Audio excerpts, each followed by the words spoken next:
আসসালামু আলাইকুম। আশা করি সবাই ভালো আছেন। আমি আল্লাহর রহমতে অনেক ভালো আছি।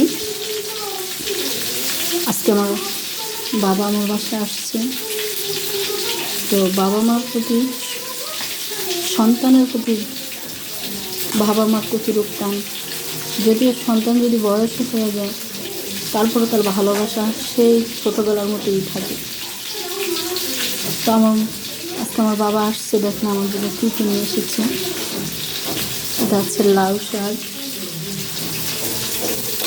তারপরে নিয়ে আসছে লাউ, তারপরে নিয়ে আসছে কাঁচা টমেটো।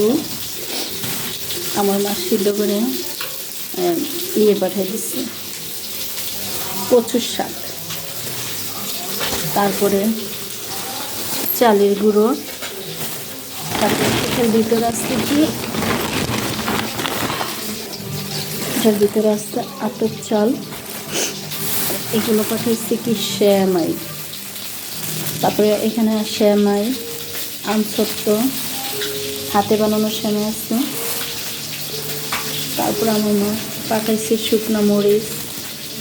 মার ভালোবাসা সন্তানের প্রতি দেখছেন। তা আমরা সন্তানেরা কিন্তু এতটুকু করতে পারি না। আমরা আবার আমাদের সন্তানের জন্য কান্নাকাটি করি, ওনারা ওনাদের সন্তানের জন্য এরকম করে যার যার সন্তানের প্রতি তার তার ভালোবাসা। আর আনছে দুধ, কত কষ্ট করে সন্তানের জন্য কত কিছু নিয়ে এসেছে।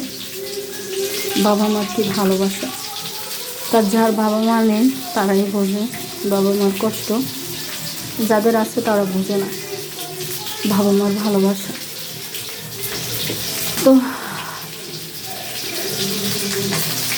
আমার বাবা মার জন্য সবাই দোয়া করবেন, তারা যেন দীর্ঘদিন বেঁচে থাকে, সবাই যেন ভালো থাকে, সুস্থ থাকে, সবাই দোয়া করবেন। সবাই প্রত্যেকটা বাবা মার জন্য প্রতিটা মানুষই দোয়া করবেন, সবাই বাবা মা যাতে ভালো থাকে, সুস্থ থাকে। তো এরকম সন্তানের প্রতি কার কার বাবা মার ভালোবাসে কমেন্টস করে জানাবেন। আর কি বলবো,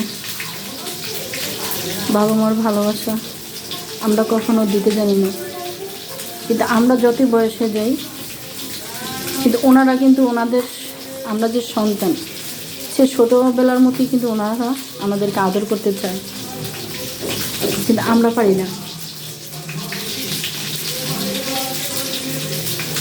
তো আমার বাবা মার জন্য সবাই দোয়া করবেন, ওনাদের শরীর যাতে ভালো থাকে, ওনারা যেন দীর্ঘদিন বেঁচে থাকে আমাদের মাঝে, এই কামনাই রইল। আল্লাহ হাফেজ, সবাই ভালো থাকবেন, সুস্থ থাকবেন। গ্রামের তরতাজা সবজি, এগুলা আমি আজকে রান্না করব। তো তরতাজা সবজি রান্না করলে খুবই মজা লাগে, তো আমি আজকে এগুলো রান্না করব, তো আপনাদের মাঝে শেয়ার করব। তো ভালো থাকবেন, সুস্থ থাকবেন, আল্লাহ হাফেজ।